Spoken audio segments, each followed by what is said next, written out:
Hello student, welcome to Duran Academy. அனைவருக்கும் இனிய காலை வணக்கங்கள். என்னுடைய வாய்ஸ் கேட்குதுங்களா?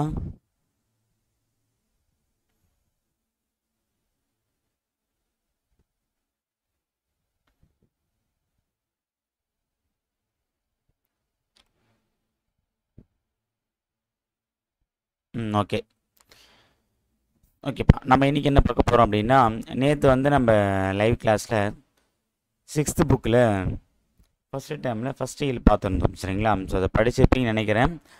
இந்த லைவ் கிளாஸ் வந்து நம்ம வந்து 6th புக்கு ஃபஸ்ட்டு டைமில் செகண்ட் இயல் பார்க்க போகிறோம் சரி. இந்த ரெண்டாவது இயல் வந்து ரொம்ப முக்கியமான ஒரு இயல் தான். ஆனால் நம்ம ஃபஸ்ட் இயலை கம்பேர் பண்ணும்போது அந்தளவுக்கு இம்பார்ட்டன்ட் கிடையாது, ஆனால் படிக்க வேண்டிய இயல் தான். ஓகேவா? ஸோ இந்த இயலுடைய பேர் என்ன அப்படின்னா இயற்கை.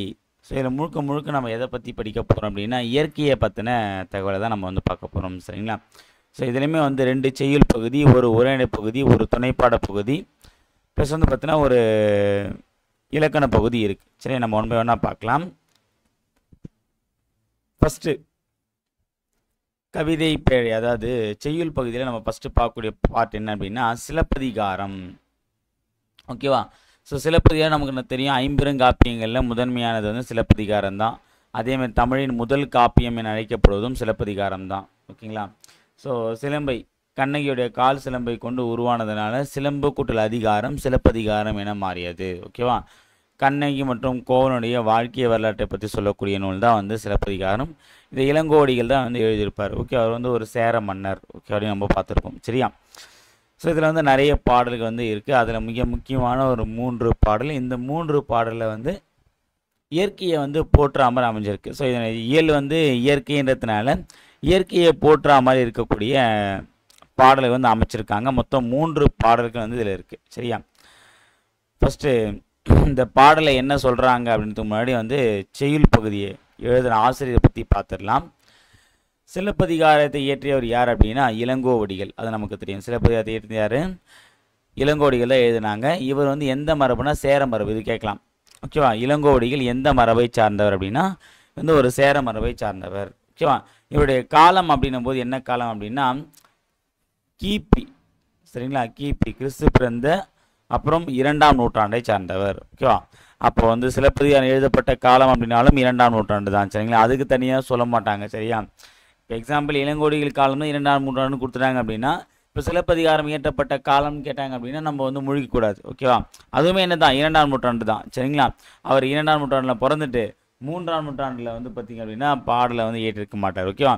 ஐம்பெருங்காப்பியம் ஒன்று தான் சிலப்பதிகாரம். இதுவே தமிழின் முதல் காப்பியம், முக்கியமானது. இதை டிஎன்பிஎஸ்சி கேட்டிருக்காங்க. தமிழின் முதல் காப்பியம் எதுன்னு பார்த்தீங்கன்னா சிலப்பதிகாரம். இதுக்கு இன்னொரு பேர் இருக்குது, இன்னும் நிறைய பேர் இருக்குது. முத்தமிழ் காப்பியம், குடிமக்கள் காப்பியம், அப்புறம் வந்து பார்த்தீங்கன்னா என்ன சொல்கிறது, ஒரு 10க்கும் மேற்பட்ட பேர் இருக்குது. ஓகேங்களா? முத்தமிழ் காப்பியம், குடிமக்கள் காப்பியம் அப்படின்னு சொல்லிட்டு வந்து பார்த்தீங்கன்னா புரட்சி காப்பியம், புதுமை காப்பியம், அது மாதிரி வந்து பார்த்திங்க அப்படின்னா கிட்டத்தட்ட வந்து ஒரு 10க்கும் மேற்பட்ட பேர்கள் இருக்குது. ஆனால் புக்கில் இருக்கிறது மட்டும் படித்தா போதும் சரியா. முத்தமிழ் காப்பியம், குடிமக்கள் காப்பியம் என போற்றப்படுவது வந்து சிலப்பதிகாரம். அதேமாதிரி சிலப்பதிகாரத்தையும் மணிமேகலை என்ன சொல்லுவாங்க அப்படின்னா இரட்டை காப்பியம் அப்படின்னு சொல்லுவாங்க. சிலப்பதிகாரத்தையும் மணிமேகலையும் இரட்டை காப்பியம். காரணம் என்ன அப்படின்னா ரெண்டுமே சேமாக இருக்கும். ரெண்டுமே எழுதப்பட்ட காலம் ஒன்று தான். அதேமாதிரி வந்து சிலப்பதிகாரத்தோட கதை தொடர்ச்சி தான் மணிமேகலை. அதேமாதிரி இதிலும் வந்து பார்த்தீங்கன்னா 30 காதை, இதுலேயும் 30 காதை கொண்டு இருக்கும். ஸோ அதனால் வந்து என்ன சொல்கிறாங்கன்னா சிலப்பதிகார மணிமேகலையும் இரட்டை காப்பியம் அப்படின்னு சொல்லி அழைக்கிறாங்க. ஓகேவா? திங்கள், ஞாயிறு, மழை என இயற்கையை வாழ்த்துவதாக இந்நூல் தொடங்குகிறது சரி. ஆரம்பிக்கும்போது என்ன பண்ணுறாங்கன்னா இயற்கை, ஞாயிறுனா இங்கே சூரியன், திங்கள்னா நிலவு, மழை. ஸோ இப்போ இது எல்லாமே வந்து இயற்கை இருக்குது. அப்போ இயற்கையை போற்றுற மாதிரியான பாடல் வந்து ஆரம்பிக்கிறாங்க அப்படின்னு சொல்கிறாங்க. இப்போ நம்ம வந்து பாடலை பார்க்கலாம். பாடலை என்ன சொல்லியிருக்காங்க அப்படின்னா இதில் ஆல்ரெடி பழைய சமைச்சர் புக்கிலே இந்த பாடல் இருக்குது. திங்களை போற்றுதும் திங்களை போற்றுதும் கொங்கு அலர்த்தார் சென்னி குளிர் வெண்குடை போன்று இவ்வங்கன் உலகு அலர்த்தலான் ஞாயிறு போற்றுதும் ஞாயிறு போற்றுதும் காவிரி நாடன் திகிரி போல் பொற்கோட்டு மேறு வலம் திரிதலான் மாமழை போற்றுதும் மாமழை போற்றுதும் நாமநீர் வேலி உலகிற்கவன் அலிபோல் மேல் நின்று தான் சுரத்தலான் ஓகேவா. இதில் இந்த 3வது பாடல் ரொம்ப முக்கியமானது. இந்த முதல் 2 பாடலில் இந்த முதல் லைன் ரொம்ப முக்கியமானது. இது கேட்டிருக்காங்க. திங்களை போற்றுதும் திங்களை போற்றுதும் ஞாயிறை போற்றுதும் ஞாயிறு போற்றுதும் மாமழை போற்றுதும் மாமழை போற்றுதும் வந்தாலே சிலப்பதிகாரம் ஞாபகம் வச்சுங்க. ஓகேவா. அதே மாதிரி வந்து பார்த்தீங்கன்னா அடுத்தது இதில் என்ன சொல்கிறாங்க அப்படின்னா நிலா. நிலா அப்படின்னா திங்கள் அப்படின்னா இங்கே திங்கள் என்பது எதோ குறிப்பிடுது அப்படின்னா நிலவை குறிப்பிடுகிறது. சரியா. ஃபஸ்ட்டு பொருள் குறுக்கு பார்த்துரும். திங்கள் அப்படின்னா நிலவு. கொங்கு அலர் அப்படின்னு பார்க்கும்போது அங்கே கொங்கு அப்படின்னா என்னென்னா மகரந்தம், அலர்னா மலர்தல். சரி, மகரந்தத்தை கொண்டு மலரக்கூடிய மலர் அப்படின்னு அர்த்தம். திகிரினா ஆணை சக்கரம். ஓகே, திகிரி என்னது ஆணை சக்கரம், அதாவது தேர் சக்கரம்னு சொல்லுவாங்க பார்த்தீங்களா, அந்த மாதிரி ஆணை சக்கரம். பொற்கோட்டு அப்படின்னா பொன்மயமான சிகரத்தில். பொற்கோட்டு என்னது பொன்மயமான சிகரத்தில். மேரு அப்படின்னா இமயமலை. மேருமலைன்னு சொல்லுவாங்க பார்த்தீங்கன்னா, மேருமலைன்றது என்னென்னா இமயமலைன்னு சொல்லுவாங்க. நாமநீர் அப்படின்னா அச்சம் தரும் காடு. நாமநீர் அப்படின்னா என்னது அச்சம் தரும் காடு. அலினா அழித்தல். கருணையோடு நம்ம மற்றவங்களுக்கு அழித்தலை தான் என்ன சொல்கிறாங்க, அலினா கருணை அப்படின்னு சொல்கிறாங்க. இந்த பாடலுடைய பொருள் அப்படின்னு பார்த்தீங்கன்னா முதல் பாடல் என்ன சொல்லுது பாருங்கள். தேன் நிறைந்த ஆத்தி மாலையை அணிந்தவன் சோழமன்னன். சரியா. அத்தி மாலையை சொன்னவன் யாருன்னா சோழமன்னன் சொல்லுவாங்க. சரியா. அவனுடைய வெண்கொற்று குடை குளிர்ச்சி பொருந்தியது. அதே போல் வெண்ணிலவும் தன் ஒளியால் உலகுக்கு இன்பம் அளிக்கிறது. ஸோ என்ன பண்ணுன்னா அந்த சோழமனுடைய கொடைத்தன்மையை வந்து என்ன பண்ணுறாங்க அப்படின்னா அந்த அவனுடைய ஆட்சி வந்து எதுக்கு ஒப்பானது அப்படின்னா நிலவுக்கு ஒப்பானதுன்றதை குறிப்பிடுறாங்க. ஒன்றில் இந்த மன்னனை வந்து பார்த்திங்க அப்படின்னா இயற்கையோடு ஒப்பிட்டு சொல்கிறாங்க. அவ்வளோதான் இந்த பாடல் இருக்கிறது. அடுத்து பார்த்தீங்கன்னா காவிரி ஆறு பாய்ந்து வளம் செய்யும் நாட்டை ஆட்சி செய்பவன் சோழ மன்னன். இந்த தஞ்சாவூர் திருச்சி தான் அவனுடைய பகுதியாக இருக்குது அப்படின்னும் போது காவிரி அங்கே தான் வந்து பார்த்தீங்கன்னா ஊட்டெடுக்குது. சரியா. அப்படின்னும் போது அவனது ஆணை சக்கரம் போல் கதிரவனும் பொன் போன்ற சிகரங்களையுடைய இமயமலையை வலப்புறமாக சுற்றி வருகிறது. சரி, என்ன சொல்கிறாங்க, அவனுடைய சக்கரம் ஆணை சக்கரம் பார்த்தீங்கன்னா அதுதான் வந்து எப்படி இருக்கான், சூரியன் போல இருக்கான். ஓகேவா. எப்படி வந்து பார்த்தீங்கன்னா அந்த சக்கரமானது பூமியை சுற்றி வருதோ அதேமாதிரி சூரியன் என்னது அந்த இமயமலையை வந்து கடந்து வரா மாதிரி காட்சியளிக்குது அப்படின்னு சொல்லிட்டு அப்போனா ஸோ அப்போ அந்த கதிரவனையும் போட்டுருவோம். சரியா. அதாவது இங்கே என்ன சொல்கிறாங்க அப்படின்னா அந்த சோழனுடைய ஆணை சக்கரம் தான் கதிரவன் போல் இருக்கான். சரி, ஆணை சக்கரத்தில் போல் தான் கதிரவனே இருக்கான். ஸோ அதனால் நம்ம கதிரவனை போட்டுருவோம் அப்படின்னு சொல்கிறாங்க. அடுத்தது அச்சம் தரும் கடலை எல்லையாக கொண்ட உலகிற்கு மன்னன் அருள் செய்கிறான். அதே போல் மழை வானிலிருந்து பொழிந்து மக்களை காக்கிறது. ஓகேவா. அதாவது மழையை போல மழை எப்படி மக்களை காக்குதோ அதே மாதிரி மன்னனும் மக்களை காக்கிறன்றதை சொல்கிறாங்க. ஓகேவா. ஸோ இயற்கையை வந்து அரசனோட ஒப்பிட்டு சொல்கிறாங்க. சரிங்களா.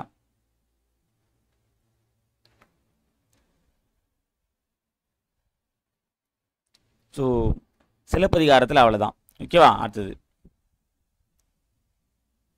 இதில் புக் பேக் பார்க்கலாம். கழுத்தில் சூடுவது. கழுத்து நம்ம என்ன சொல்லுவோம், மாலை. தார்னா மாலை. அடுத்தது கதிரவனின் மற்றொரு பேர் என்ன அப்படின்னா ஞாயிறு. ஓகேங்களா.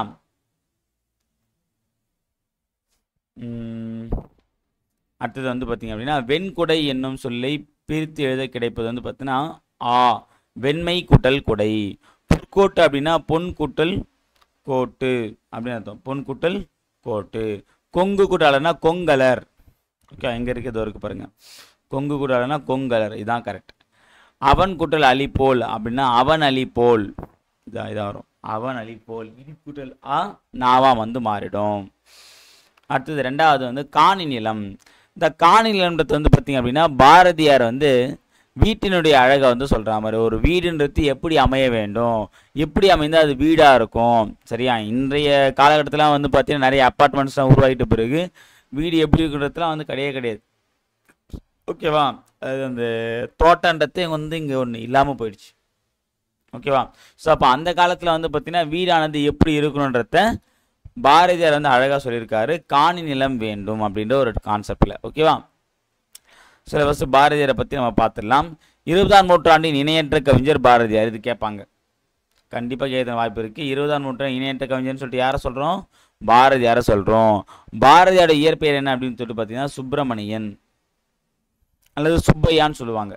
பாரதியோட இயற்பெயர் என்னன்னு பார்த்தீங்கன்னா சுப்பிரமணியன் அல்லது சுப்பையா. இளமையிலேயே சிறப்பாக கவி பாடும் திறன் பெற்றவர். சரியா. ஏன்னா அதனால தான் அவருக்கு பாரதி என்ற பட்டத்தையே கொடுத்தாங்க.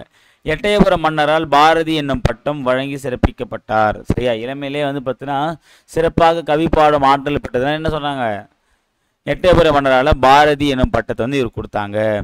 தன் கவிதையின் வழியாக விடுதலை உணர்வை ஊட்டியவர். தன்னுடைய கவிதையால விடுதலை ஒன்றை ஊட்டியதும் யாரு, பாரதியார். மண் உரிமைக்காகவும் பெண் உரிமைக்காகவும் பாடியவர். ஓகேவா, என்னது மண் உரிமைக்காகவும் அதே மாதிரி வந்து பெண், அதாவது விடுதலைக்காகவும் வந்து பெண் உரிமைக்காகவும் பாடுபட்டதுதான் யாரு, பாரதியார். நாட்டுப்பற்றும் மொழிப்பற்றும் மிக்க பாடல்கள் பலவற்றை படைத்தவர். சரியா, அதுதான் யாமறிந்த மொழிகளிலே தமிழ் மொழி போல் அப்படின்னும் போது தமிழை வந்து சிறப்பித்து பாடுறது தவறு இது இல்லை. அதே மாதிரி வந்து பார்த்தீங்க அப்படின்னா பாரத தாய், அதாவது இந்திய தாயும் தமிழ் தாயும் வந்து புகழ்ந்து பாடினவர் தான் பாரதியார். ஓகே, அதான் சொல்கிறாங்க, நாட்டுப்பற்றும் மொழிப்பற்றும் மிக்கவராக தான் பாரதியார் விளங்கினார். அதனால் விடுதலை போராட்டத்தில் பங்கெடுத்தார்.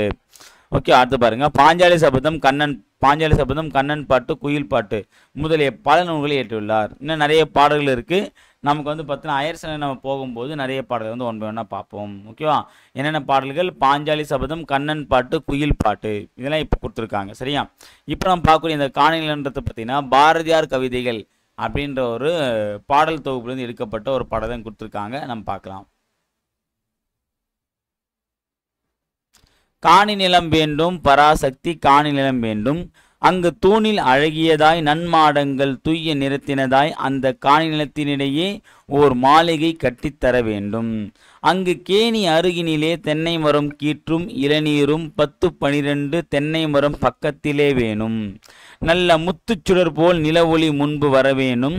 அங்கு கத்தும் குயிலோசை சற்றே வந்து காதில் பட வேண்டும். எந்தன் சித்தம் மகிழ்ந்திடவே நன்றாய் இளம் தென்றல் வரவேணும் அப்படின்னு சொல்லிட்டு அழகாக அந்த பாடலை வந்து பாடி முடிக்கிறாரு. ஸோ என்ன சொல்கிறாங்க அப்படின்னா, எனக்கு வந்து ஒரு காணி அளவு நிலம் வேண்டும். சரியா, காணின்றது ஒரு அளவு பேர். ஓகேவா, அப்படின்னு சொல்லிட்டு பராசக்தி தாய்கிட்ட வந்து வேங்குறாரு. அங்கே வந்து பார்த்தீங்க அப்படின்னா மாட மாளிகைகள் வந்து பார்த்தீங்கன்னா கண்டிப்பாக நிறைந்ததாக இருக்கணும். மாடங்கள் நிறைந்ததாக அந்த வீடானது இருக்கணும். அந்தளவுக்கு ஒரு மாளிகையை வந்து கட்டித்தரணும். சரியா, ஸோ அங்கே வந்து பார்த்தீங்கன்னா பக்கத்தில் கேணிக்கு அருகே தென்னை மரங்கள் இருக்கணும். சரி, இளநீரும் கீத்தும், தென்னங்கீத்தும் இளநீரும் இருக்கிற மாதிரி தென்னை மரம் கண்டிப்பாக இருக்கணும் அப்படின்னு சொல்லி சொல்கிறாரு. முத்துச்சுடர் போல் நில ஒளி முன்பு வர வேண்டும். நில ஒளியானது எப்படி, முத்துச்சுடர் போல் ஃப்ரண்ட்டில் வந்து படுற மாதிரியான ஒரு தோட்டத்தை எனக்கு வேண்டும். ஓகேவா, அங்கு கத்தும் குயிலோசை சற்றே வந்து காதில் பட வேண்டும். ஓகேவா, என்னது அங்கே குயில்கள்லாம் வந்து கூவக்கூடிய அந்த ஓசை வந்து என்னுடைய காதலை வந்து சற்று கேட்கணும். ஓகேவா, எந்தன் சித்தம் மகிழ்ந்திடவே நன்றாய் இளம் தென்றல் வர வேண்டும். என்னுடைய உள்ளம் மகிழும் அளவுக்கு இளந்தென்றல் காற்று. ஓகே, இளந்தென்றல் இங்கே காற்று சொல்கிறாங்க. காற்று வந்து பார்த்தீங்கன்னா ஜன்னல் ஓரமாக வீச வேண்டும். ஓகேவா, இப்பேற்பட்ட ஒரு வீட்டை வந்து எனக்கு தருவியா அப்படின்ற மாதிரி ஒரு பாடலை வந்து அமைச்சிருக்காரு. ஓகேங்களா, அவ்வளோதான் இந்த பாடலை சொல்லக்கூடிய விஷயம் இதுதான். இது நீங்கள் படித்தாலே தெரிஞ்சுக்கலாம், இது பார்த்தாலே பாரதியார் பாடல்ன்றது தெரிஞ்சுக்கலாம். ஓகேவா, நன்மாடங்கள், மாளிகை, தென்னை மரம், ஓகேவா, அப்புறம் அந்த நில ஒளி சற்றே வந்து காதில் பட வேண்டும், சித்தம் மகிழ்ந்திட, இந்த மாதிரி வார்த்தை வந்தாலே, ஸோ வீட்டை பற்றின வார்த்தை வந்தாலே பாரதியார்னு நம்ம ஈஸியாக போட்டுக்கலாம். ஓகே, வேறு எங்கேயுமே வரல. ஓகேங்களா,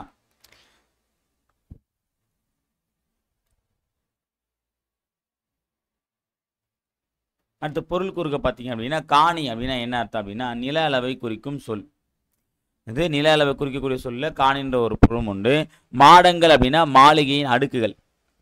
மாடங்கள் என்னது, மாளிகையின் அடுக்குகள் தான் மாடங்கள்னு சொல்லுவாங்க. சித்தம்னா உள்ளம், சித்தம்னா என்னது, உள்ளம். சரிங்களா, ஓகே, அடுத்தது அவ்வளோதான். ஸோ இதில் வேறு எதுவும் முக்கியமானது இல்லை. ஸோ பாரதியார் பொறுத்த வரைக்குமே என்ன அப்படின்னா பாடல்களை தாண்டி என்ன அதிகமாக கேட்பாங்க அப்படின்னா அந்த அவருடைய மேற்கோள்கள் தான் அதிகமாக கேட்பாங்க. இப்போ அந்த காணிநிலத்தை தாண்டி அவர் நிறைய மேற்கோள்கள் இருக்குது. அந்த மேற்கோள்கள் நல்லா படிங்க. சரியா, இதெல்லாம் வந்து ஒரு மேலோட்டமாக படித்தாலே போதும். ஏன்னா புது கவிதை தொடர்பாக புது கவிதை அதாவது இக்கால கவிதையிலேருந்து அதிகமான வினாக்கள் கேட்கறதில்ல. ஆனால் அந்த கவிதையை ஏற்றிய ஆசிரியர்கள் தான் அதிகமாக கேட்குறாங்க. இப்போ எக்ஸாம்பிள் நாமக்கல்ல பற்றின தகவல் தான் அதிகமாக கேட்குறாங்க தவிர நாமக்கல் எழுதிய பாடல் அதிகமாக கேட்கறதில்ல. ஈரோடு தமிழன் பற்றி தான் கேட்குறாங்க தவிர அவர் எழுதின பாடல் அதிகமாக கேட்கறதில்ல. மேற்கோள்கள் கேட்குறாங்க. மேற்கோள்கள் வேறு, பாடல்கள் வேறு. சரியா, பாடல் வரிகள் வேறு, மேற்கோள்கள் வேறு, ரெண்டு வித்தியாசம் இருக்குது. அதை பார்த்துங்க. சரிங்களா, ரெண்டுமே ஒன்று நினச்சிடாதீங்க. அடுத்து இதனுடைய பார்ப்போம். கிணறு என்பதை குறிக்கும் சொல் என்ன அப்படின்னா கேணி. ஓகேனா, அந்த கிணத்துக்கு பக்கத்தில் தான் அவர் என்ன கேட்டார், அதாவது தென்னை மரத்தை கேட்டார். சரி, கேணி அருகினிலே. அப்போ கேணினா என்ன, கிணறு. அடுத்தது சித்தம் என்பதன் பொருள் என்ன அப்படின்னா உள்ளம். ஓகே, அது சித்தம் என்பது என்னது? உள்ளம். மனம்ன்ற ஒரு பொருளும் வரும். ஓகேவா, இங்கே வந்து பார்த்தீங்கன்னா உள்ளம் தான் கொடுத்துருக்காங்க. ஓகே, சப்போஸ் 2 சுழினா போட்டிருந்தால் அந்த மனம் வரும், இந்த மனம் வராது. ஓகேவா. அடுத்த 3வது மாடங்கள் என்பதன் பொருள் மாளிகையின் அடுக்குகள். மாடங்கள் என்பது பொருள் என்னது? மாளிகையின் அடுக்குகள். நன்மாடங்கள் என்பது எப்படி பிரிக்கலாம் அப்படின்னா நன்மை கூட்டல் மாடங்கள் அப்படின்னு சொல்லிட்டு பிரிக்கலாம். நிலத்தினிடையே, அப்போ நிலத்தின் கூட்டல் இடையே. ஓகே, முத்துச்சுடர் அப்படின்னா ஈச்சு வரும். ஏன்னா முத்துக்குடலாம் கசரத்தை அப்புறம் வழி நேரத்துக்கு முன்னாடி வள்ளி எழுத்து மிகும். அப்போ முத்துச்சுடர். ஓகேவா. அடுத்தது நிலா கூட்டல் ஒளி நில ஒளி. ஓகேவா, நிலா கூட்டல் ஒளி நிலா ஒளி அப்படி வரும். அப்போ இதான் வரும் நிலா ஒளி. ஓகேவா. அடுத்தது முத்துச்சுடர் போல். ஓகேவா. ஸோ தூய நிறத்தில் சித்தம் மகிழ்ந்திட. சித்தம் மகிழ்ந்திட தென்றல் காற்று வரணும். இது 3வது. ஓகேவா. அப்புறம் முத்துச்சுடர் போல் வந்து நிலா ஒளி வரணும். இது வந்து 2வது. சரி, இதுதான் ஃபஸ்ட்டு.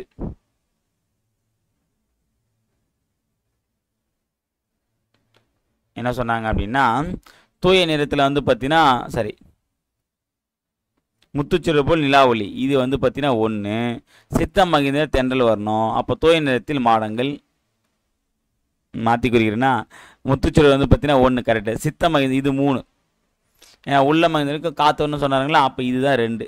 ஓகே, குறித்து வச்சுங்க. அடுத்தது சிறகின் ஓசை. இந்த சிறகின் ஓசை வந்து பார்த்தீங்கன்னா ஒரு உரைநடை பகுதி தான். இதில் என்ன சொல்கிறாங்க அப்படின்னா அதாவது பறவைகளை பற்றின தகவலை வந்து கொடுத்துருக்காங்க, வேறு எதுவுமே இதில் கொடுக்கல. ஓகேவா. இந்த பாடம் வந்து நமக்கு சிலபஸில் வந்து டைரெக்டாக கவர் ஆகலை அப்படின்னாலும் பழைய சமச்சீர் புக்கு இருக்கும்போது கூட பார்த்தீங்க அப்படின்னா இது சிலபஸில் கவர் ஆகாத டாபிக்னாலும் அதுலேருந்து கேள்வி கேட்டாங்க. இப்போ எக்ஸாம்பிள் அதெல்லாம் வந்து பார்த்தீங்கன்னா விலங்குகளை பற்றின ஒரு பாடம் வரும். அது வந்து நல்ல பாம்பை பற்றின ஒரு கொஸ்டின் வந்து கேட்டிருந்தாங்க. சரியா, நல்ல பாம்புடைய விஷயம் வந்து பார்த்தோன்னா கோப்ராக்சின் எடுக்கக்கூடிய வழி நீக்கியோட பேர் என்ன? கோப்ராக்சின்ற ஒரு கொஸ்டின் கேட்டிருந்தாங்க. அதே மாதிரி வந்து பார்த்தீங்கன்னா அதிக நாள்கள் வாழக்கூடிய பாம்பு வந்து பார்த்தோன்னா ராஜநாகம் அப்படின்னு சொல்லிட்டு இந்த பாம்புகளை பற்றி ஒரு பாடம் வரும். அது சிலபஸில் கவர் ஆகலை தான், இருந்தாலும் அதுலேருந்து வினாக்கள் கேட்டிருந்தாங்க. அப்போ கேட்டாங்க. இப்போ கேட்பாங்களான்றது தெரியல. கேட்பாங்கன்னு சொல்ல முடியாது, கேட்க மாட்டாங்கன்னு சொல்ல முடியாது. ஸோ இதை வந்து நீங்கள் ஒரு வாட்டி மேலோட்டமாக படிச்சிங்க. ஓகேவா. ஏன்னா புக்கில் இருக்குன்னும் போது தமிழ் பொறுத்த வரைக்கும் சிலபஸ் வைஸ் படித்த பிறகு எக்ஸ்ட்ரா இருக்கக்கூடிய டாப்பிக்கை படிச்சுக்கணும். ஓகேவா. ஆனால் இது ஃபஸ்ட் 2 பார்த்த டாப்பிக்கில் இம்பார்ட்டன்ட் இல்லை, ஆனால் ஒரு வாட்டி கண்டிப்பாக படிச்சுக்கணும். ஓகே, இது என்னென்ன படிச்சுன்னு சொல்கிறேன். ஒன்றுமே இல்லை. இதில் என்ன சொல்கிறாங்கன்னா பறவைகளை வந்து பார்த்திங்க அப்படின்னா சிறப்புகளை வந்து சொல்கிறாங்க. சரி, ஒவ்வொரு பறவையோட சிறப்பை பற்றி இதில் குறிப்பிட்றாங்க. ஒரு சில குறிப்பிட்ட பறவைகளை பற்றி சொல்கிறாங்க. ப்ளஸ் பொதுவான பறவைகள் பற்றின விஷயங்களை வந்து இதில் குறிப்பிட்டிருக்காங்க. பொதுவாக வந்து வலசை போதல் அப்படின்ற ஒரு நிகழ்வு வந்து சொல்லியிருக்காங்க. பறவைகளுடைய குணத்தை பற்றி சொல்லியிருக்காங்க. பறவைகளுடைய தன்மையை வந்து இதில் சொல்லியிருக்காங்க. ஓகேவா. இதெல்லாம் சேர்ந்து தான் இந்த சிறகின் ஓசை அப்படின்ற ஒரு நூல். ஓகேவா. இதில் ஃபஸ்ட்டு பார்க்கலாம். பறவைகள் கண்டமிட்டு கண்டம் பறக்கின்றன. அவை பெருங்கடல்களையும் மலைகளையும் கடந்து போகின்றன. ஓகே, இதான் வந்து பார்த்தீங்கன்னா நம்ம இந்த சம்திங் பாடலோட பார்த்தீங்கன்னா ஒரு பாடல் வரும். சரியா, அந்த படத்தில் இது கடல் தாண்டும் பறவைக்கெல்லாம் வழியில் எங்கும் இடம் கிடையாது, ஆனாலும் கண்டம் தாண்டும் சிறகுகள் வலிக்காது அப்படின்ற மாதிரி ஒரு பாடல் வந்திருக்கும். சரியா, ஏன்னா இப்போ கடலை தாண்டி போகுது அப்படின்னா நடுவில் ஸ்டாப்பிங்லாம் கிடையாது. என்ன பண்ணோம்? ஏன்னா எல்லாத்தையும் கடல் தான் இருக்கும். அதிகபட்சம் அங்கே ஏன்னா கப்பல் போயிடுச்சு, அந்த கப்பல் மேலே உட்காரும், அவ்வளோதான். ஓகேவா. ஸோ அப்போ அப்படின்னும் போது அந்த தாண்டினாலும் அது சிறகுகள் வந்து வலிக்காத அளவுக்கு அதுக்கேற்ற தகவமைப்பு அது பெற்றிருக்கு அப்படின்னு சொல்கிறாங்க. இவ்வாறு பறவைகள் வந்து ஒரு இடத்துல இருந்து இன்னொரு இடத்துக்கு இடம்பெயர்வது வந்து என்ன சொல்லுவாங்கன்னா வலசை போதல். இதை டிஎன்பிஎஸ்சி கேட்டிருக்காங்க. ஓகே, பொதுவாக வந்து பறவைகள் இடம்பெயர்தல் வந்து என்ன சொல்லுவாங்க அப்படின்னா வலசை போதல். நீர்வாழ் பறவைகளை பெரும்பாலும் வலசை போகின்றன. சரியா, இது ஞாபகம் வச்சுங்க. ஓகேவா. பறவைகள் அப்படின்போது எல்லா பறவைகளும் வலசை போதான்னு கேட்டிங்க அப்படின்னா பெரும்பாலும் நீர்வாழ் பறவைகள் தான் வந்து வலசை போகுது. ஒரு இடத்துல இருந்து இன்னொரு இடத்துலாம் போகுது, மீதி எல்லாமே அதே இடத்துல தான் இருக்குது. ஓகேவா, அதான் சொல்கிறாங்க. இது எதுக்காக வந்து வலசை போகுதுன்னு பார்த்தீங்க அப்படின்னா உணவு, இருப்பிடம், தட்பவெப்பநிலை மாற்றம், இனப்பெருக்கம் இவற்றிற்காகவே பறவைகள் இடம்பெயர்கின்றன. உணவுக்காகவும் இருப்பிடத்துக்காகவும் தட்பவெப்பநிலை மாற்றம். ஏன்னா இப்போ ஒரு சில பறவைகள்லாம் பார்த்தோன்னா ஒரு சில பர்டிகுலர் டெம்பரேச்சர் தான் இருக்க முடியும். ஓகே, ஆனால் உலகத்தில் எல்லா இடத்துலையும் ஒரே மாதிரியான டெம்பரேச்சர் கண்டிப்பாக இருக்காது. டெம்பரேச்சர் மாறுபட்டு இருக்கும். ஸோ அப்போ அதுக்கேற்ற டெம்பரேச்சர் எங்கே இருக்கோ அதை நோக்கி அது பயணிக்க ஆரம்பிச்சிடும். ஓகேவா. அடுத்தது நிலவு, விண்மீன், புவியீர்ப்பு புலம் ஆகியவற்றை அடிப்படையாக கொண்டு பறவைகள் இடம்பெறுகின்றன. எதை பேஸ் பண்ணி அது பறக்குது, எதுக்காக பறக்குது நம்ம பார்த்தோம். உணவு, இருப்பிடம், தட்பவெப்பநிலை மாற்றம், இனப்பெருக்கம். அதே மாதிரி எதை பேஸ் பண்ணி அது பறக்குதுன்னு பார்த்தீங்கன்னா நிலவை வச்சு, விண்மீனை வச்சு, புவியீர்ப்பு புலத்தை வச்சு, இது மூணுத்தை வச்சு தான் நம்ம போகிற திசை எந்த திசை, வரும்போது நம்ம கரெக்டாக அதே திசை. ஏன்னா போகிற திசையிலே அப்படியே வருது அப்படின்னும் போது, இப்போ நம்ம கூகுள் மேப் இல்லை அப்படின்னா ஒரு இடத்துக்கு கூட போக தெரியாது நமக்கு. சரியா, கொஞ்சம் நேரம் நெட்வொர்க்கெல்லாம் முடிஞ்சு போச்சு, எங்கே போனோம் எங்கே வரனே தெரியாது. சரியா, டேக் டைவர்ஷன் கடைசியாக சுடுகாடு தான் போயிருப்போம். சரியா, சுடுகாட்டுக்கு போயிட்டு அங்கே இருக்கக்கூடிய பேயே பயமுத்திட்டு வந்துடும். ஓகேவா, ஸோ இப்போ அப்படின்னும் போது, ஆனால் பறவைகளை என்ன பண்ணுது, அந்த கூகுள் மேப்லாம் எதுவுமே இல்லாமல் போகுதுன்னா எதை பேஸ் பண்ணி போகுதுன்னா நிலவை பேஸ் பண்ணி, விண்மீனை பேஸ் பண்ணி, புவியீர்ப்பு புலத்தை பேஸ் பண்ணி தான் போகுது. ஓகேவா, அடுத்து பார்த்தீங்கன்னா பொதுவாக வடக்கிலிருந்து தெற்கு நோக்கியும் தெற்கிலிருந்து கிழக்கு நோக்கியும் பறவைகள் வலசை செய்கின்றன. அதாவது பார்த்தீங்க அப்படின்னா வடக்கிலிருந்து கிழக்கு நோக்கி வரும், அதே மாதிரி என்ன பண்ணோம், மேற்கிலேருந்து கிழக்கு நோக்கி போகும். இதான் வந்து அதனுடைய திசை. வடக்குலேருந்து கிழக்கு நோக்கி வரும், வடக்குலேருந்து தெற்கு, மேற்கிலேருந்து கிழக்கு நோக்கி தான் பொதுவாக என்ன பண்ணோம், பறவைகள் வந்து வலசை போகின்றன. பறவைகள் தங்களுக்கென ஒரு வழித்தடத்தை தேர்ந்தெடுத்து அந்த பாதையிலேயே பறக்கின்றது. சில பறவைகள் இனங்கள் அதே பாதையில் தாய் நிலங்களுக்கு திரும்புகின்றன. சில பறவைகள் இனங்கள் போவதற்கும் வருவதற்கும் இருவேறு பாதைகளை பயன்படுத்துகின்றன. ஒரு சில பறவைகள் என்ன ரூட்டு போதோ அதே ரூட் வந்துடும், போகிற ரூட்டு திரும்பி வந்துடும். ஒரு சில பறவைலாம் பார்த்தோன்னா போகிறப்போ ரூட்டு போகும், வரப்போ என்ன பண்ணுவோம், வேற ரூட்டு வரும். ஓகே, போன ரூட்டே போனால் போர் அடிக்கும் அப்படின்னு சொல்லிட்டு பார்த்தோன்னா என்ன பண்ணார், அவர் புது ரூட் எடுத்து வருவார். ஒரு சில பறவைகள் ஓகேவா, அந்த மாதிரியான பறவைகளும் இருக்குன்னு சொல்கிறாங்க. அடுத்து பயணம் செய்யும் போது சில வகை பறவைகள் இறை, ஓய்வு போன்ற தேவைகளுக்காக தரையிறங்கும். இடையில் எங்கும் நிற்காமல் பறந்து வாழிடும் சில பறவைகளும் உண்டு. ஒரு சில பறவைகள் என்ன பண்ணால் ரெஸ்ட் எடுத்துக்காக ஒரு இடம் ஒதுங்கும். ஆனால் ஒரு சில பறவைகள்லாம் ரெஸ்ட்டே இல்லாமல் நான் ஸ்டாப்பாக, இப்போ நம்ம வந்து பார்த்தீங்கன்னா கவர்மெண்ட் பஸ் ஹவுஸ்லாம் பார்த்தீங்கன்னா பாயிண்ட் டு பாயிண்ட்டு போட்டிருப்பாங்க. ஓகே, சென்னை டு மதுரைன்னு சொல்லுவான், பாயிண்ட் டு பாயிண்ட் போட்டிருப்பான். ஆனால் பார்த்தீங்கன்னா நடுவில் வந்து 4 இடத்துல நிறுத்துவான் டீ கடைக்கு. ஆனால் பறவைகள் அப்படி கிடையாது, பாயிண்ட், அதாவது ஒவ்வொரு இடத்துல நின்று போகிற பறவைகளும் இருக்குது. அதே மாதிரி எந்த இடத்துல நிற்காமல் நான் ஸ்டாப்பாக பறக்கக்கூடிய பறவைகளும் இருக்குது. ஓகேவா, அடுத்தது வலசையின் போது பறவைகளின் உடலில் ஏற்படும் மாற்றங்கள். இப்போ வந்து பார்த்தீங்கன்னா வலசை போதுன்னா ஒரு இடத்துலேருந்து இன்னொரு இடத்துக்கு போகுது பார்த்தீங்களா, அது நிறைய நாட்கள் ஆகலாம். அப்படி போகும்போது அந்த பறவையுடைய உடலில் ஏற்படக்கூடிய என்னென்ன மாற்றம் ஏற்படும் அப்படின்னா, தலையில் சிறகுகள் வளர ஆரம்பிச்சிருமா, தலையிலே சிறகு வளர ஆரம்பிக்கும் பறந்து பறந்து. அப்புறம் இறகுகளின் நிறம் மாறும், ஏன்னா சிறகடிச்சிட்டே இருக்குல்ல, அப்போ வந்து அந்த இடத்துக்கு மாறும்போது அதில் இருக்கக்கூடிய அந்த விஷயம் எல்லாமே சேர்ந்துட்டு தூசு தும்பு எல்லாமே பட்டு கூட எப்படி மாறுதுன்னு தெரில, அதனுடைய இறகுகளுடைய நிறமே வந்து மாறிடும். அப்புறம் உடலில் கற்றையாக முடி வளர ஆரம்பிச்சிடும். ஓகேனது, உடலில் முடியும் வந்து வளர ஆரம்பிச்சிடும். அடுத்தது ஒரு வகை பறவை வேறு வகை பறவையாக உருமாறி தோன்றும் அளவிற்கு கூட சில நேரங்களில் மாற்றம் ஏற்படும். ஓகேவா, இது கொக்கா குருவியா அப்படின்னே தெரியாது, குருவியா காக்காவானே தெரியாது. அப்போ என்னன்னா ஒரு பறவை இன்னொரு வகையான பறவையாகவே மாறி இருக்குமா. சரிங்களா, பாருங்கள் அந்த அளவுக்கு வந்து பார்த்தீங்கன்னா தாண்டி போகுது. சரிங்களா, ஓகே. அடுத்தது கப்பல் பறவை அப்படின்னு ஒரு கான்செப்ட் கொடுத்துருக்காங்க, இந்த பாக்ஸ் டாப்பிலாம் கொஞ்சம் படிச்சுங்க. சிறகடிக்காமல் கடலையும் தாண்டி பறக்கும் பறவை தான் கப்பல் பறவை. சரியா, இது சிறகு அடிக்காமல் கடலையும் தாண்டி பறக்கும். ஓகேவா, ஃப்ரிகேட் பேர்ட் அப்படின்னு சொல்லுவாங்க. இது தரையிறங்காமல் 400 கிலோமீட்டர் வரை பறக்கும். பாருங்க, தரையிறங்காமே 400 கிலோமீட்டர் வரைக்கும் பறக்கும், கிட்டத்தட்ட ஒரு ஃப்ளைட் ரேஞ்சுக்கு. இது கப்பல் கூழைக்கடா கடற்கொள்ளை பறவை என்றும் அழைக்கப்படுகிறது. கப்பல் பறவை, அப்புறம் கப்பல் கூழைக்கடா கடற்கொள்ளை பறவை அப்படின்னு அழைக்கிறாங்க எதை, இந்த கப்பல் பறவையை. சரியா, இதனுடைய மெயின் விஷயம் என்னது, சிறகடிக்காமல் கப்பலையே தாண்டி பறக்கக்கூடிய பறவையாக இருக்கும். சரியா, சிறகடிக்காமல் கடலையுமே தாண்டக்கூடிய ஒரு பறவை தான் வந்து கப்பல் பறவை. 400 கிலோமீட்டர் வரைக்கும் என்னது ரெஸ்ட் எடுக்காமல் பறக்கும். இதுக்கு என்ன 2 சிறப்பு இருக்கு, கப்பல் கூழைக்கடா கடற்கொள்ளை பறவை. ஓகேவா, அடுத்தது தமிழகத்திற்கு வெளிநாட்டுக்கு பறவைகள் வலசை வருவது பற்றி இலக்கியங்களும் செய்திகள் உள்ளன. சரியா, தமிழ்நாட்டுக்கு வந்து பார்த்தீங்கன்னா நிறைய பறவைகள் வந்து வலசை வந்து, ஏன்னா தமிழ்நாட்டு தெற்கில் தானே இருக்குது, பொதுவாக வடக்கில் தானே தெற்கு வரும்னு சொன்னாங்க. அப்போ கண்டிப்பாக தமிழ்நாட்டுக்கு வந்து பறவைகள் வருவது இயற்கை தான். வெளிநாட்டு பறவைகளும் வந்திருக்கு, அதை பற்றின செய்தியை இலக்கியத்திலே வந்து சொல்லியிருக்காங்க. ஓகே, கிட்டத்தட்ட 1500 ஆண்டுக்கு முன்னாடி வாழ்ந்த சத்திமுத்த புலவர்.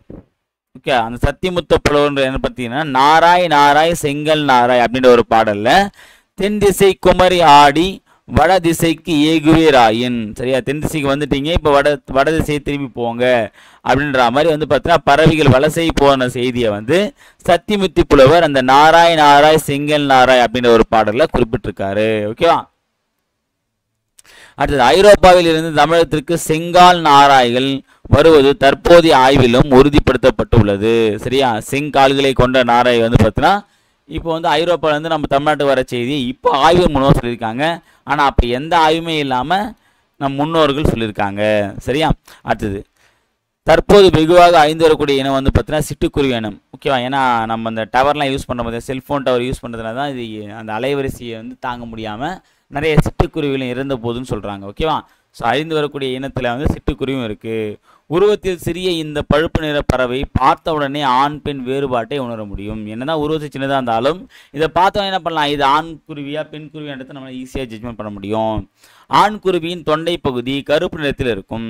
சரியா, தொண்டை பகுதி எப்படி இருக்கும் அப்படின்னா கருப்பு. இப்போ இங்கிருந்து பார்த்தீங்கன்னா கண்டிப்பாக ஆண் குருவியாக தான் இருக்கும். ஏன்னா தொண்டை பகுதி பார்த்தீங்கன்னா எப்படி இருக்குது, கருப்பாக இருக்குது. சரிங்களா, அந்த உடல் பகுதி அடர் பழுப்பாக இருக்கும். அடர் பழுப்பாக தான் இருக்குது. பெண் குருவியின் உடல் முழுவதும் மங்கிய பழுப்பு நிறத்தில் இருக்கும். சரியா, ஸோ கொஞ்சம் டல்லாக இருந்துச்சு அப்படின்னா பெண் குருவி, பிரைட்டாக இருந்துச்சுன்னா ஆண் குருவின்னு சொல்கிறாங்க. சரியா, அடுத்தது சிட்டுக்குருவி கூடு கட்டி வாழும் பறவை இனத்தை சார்ந்தது. சரியானது, கூடு கட்டி வாழக்கூடியது. காக்கா மாதிரி கூடு கட்டும். சரியா, கூடு கட்டும் காலங்களில் சத்தமிட்டு கொண்டே இருக்கும். ஓகேவா, கூடு கட்டிய பின் 3 முதல் 6 முட்டைகள் வரை இடும். சரியா, கூடு கட்டுற வரைக்கும் சத்தம் போட்டே இருக்கும். கூடு கட்டிச்சா என்னது 3லேருந்து 6 முட்டைகளை வந்து இடும். 14 நாட்கள் அடைகாக்கும். எத்தனை நாள், 14 நாட்கள். 3 அல்லது 6 முட்டையை இடும், 14 நாட்கள் அடைகாக்கும். சரியா, அடைகாத்து குஞ்சு பொரிக்கும். துருவ பகுதிகளை தவிர மனிதன் வாழும் இடங்களில் எல்லாம் சிட்டுக்குருவிகள் வாழ்கின்றன. அதனால தான் அது அழிஞ்சிட்டு வருது. சரியா, மனுஷன் கூட இருக்கக்கூடிய எல்லாமே அழிஞ்சிட்டு வருது. சரியா, என்ன பண்ணுறது. இந்தியா முழுவதும் சிட்டுக்குருவிகளை காணலாம். இமயமலை தொடரில் 4000 மீட்டர் உயரத்தில் கூட இவை வாழ்கின்றன. ஓகே, ஸோ அதெல்லாம் வந்து துருவ பகுதிகள் நம்ம சொல்ல முடியாது. அதையும் தாண்டி மேலே போகும்போது துருவ பகுதியாக இருக்கும். அதாவது பனிகள் இருக்கக்கூடிய பகுதியில் தான் துருவ பகுதின்னு சொல்லுவாங்க. அந்த துருவ பகுதியை தவிர மற்ற எல்லா பகுதியிலுமே சிட்டுக்குருவிகள் வாழ்கிறது. ஓகேவா, இமயமலையில் கூட பார்த்தீங்கன்னா 4000 கிலோமீட்டர் 4000 மீட்டர் உயரத்தில் கூட என்னது இந்த சிட்டுக்குருவியானது வாழுது. தானியங்கள், புழு பூச்சிகள், மலர் அரும்புகள், இளந்தளிர்கள், தேன் போன்ற சிட்டுக்குருவிகள் உணவாகும். இதான் வந்து அந்த சிட்டுகளோட உணவு. தானியத்தை சாப்பிடும், புழு பூச்சிகளை சாப்பிடும், மலர் அரும்புகளை சாப்பிடும், இளந்தளிர்களை சாப்பிடும், தேன் சாப்பிடும். இதான் சிட்டுக்குருவியோட சாப்பாடு. சிட்டுக்குருவியின் குஞ்சுகள் பெரும்பாலும் புழு பூச்சிகளையே உட்கொள்ளும். அதனால் தாய்க்குருவி புழு பூச்சிகளை பிடித்து தம் குஞ்சுகளுக்கு ஊட்டிவிடும். சிட்டுக்குருவியின் வாழ்நாள் 10 முதல் 13 ஆண்டுகள். சரியா, 10லேருந்து 13 வருஷம் வரைக்கும் தான் அந்த சிட்டுக்குருவி வந்து வாழ்கின்றன. சிட்டுக்குருவி உருவத்தில் சிறியது, ஆனாலும் வேகமாக பறக்கும். என்னதான் வந்து உருவத்தை சின்னதாக இருந்தாலும் அவனுடைய வேகத்தில் வந்து பார்த்தீங்கன்னா எந்த விதமான குறையும் இருக்காது. அதனால தான் நம்ம என்ன பண்ணுறாங்க, சிட்டாய் பறந்துட்டான் அம்மான்னு சொல்கிறாங்க. பார்த்தீங்கன்னா சிட்டாய் பறந்து விட்டான் அப்படின்னா வேகமாக பறந்துட்டான்.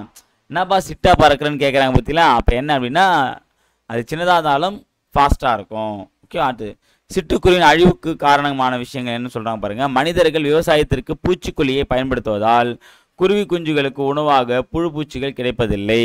சரியா, அடுத்தது நவீன கட்டிடங்கள் குருவிகள் கூடு கட்ட ஏற்றவையாக இல்லை.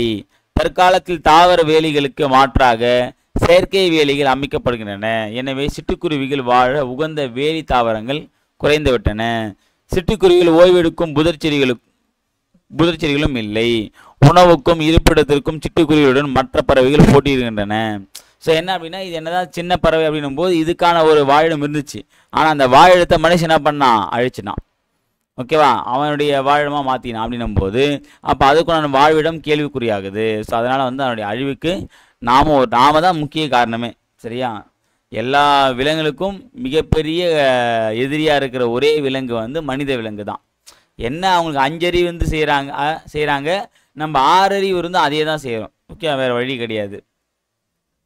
அடுத்தது இந்தியாவின் பறவை மனிதர் யாருன்னு பார்த்தீங்கன்னா முனைவர் சலீம் அலி. அவர் தான் வந்து இந்தியாவின் பறவை மனிதர். ஏன்னா பறவைகளை பற்றி நிறைய ஆராய்ச்சி பண்ணவர் தான் இவர். ஓகேவா, தம் வாழ்நாள் முழுவதும் பறவைகளை பற்றி ஆராய்ச்சி செய்வதிலும் அவற்றை படம் பிடிப்பதிலும் ஈடுபட்டார்.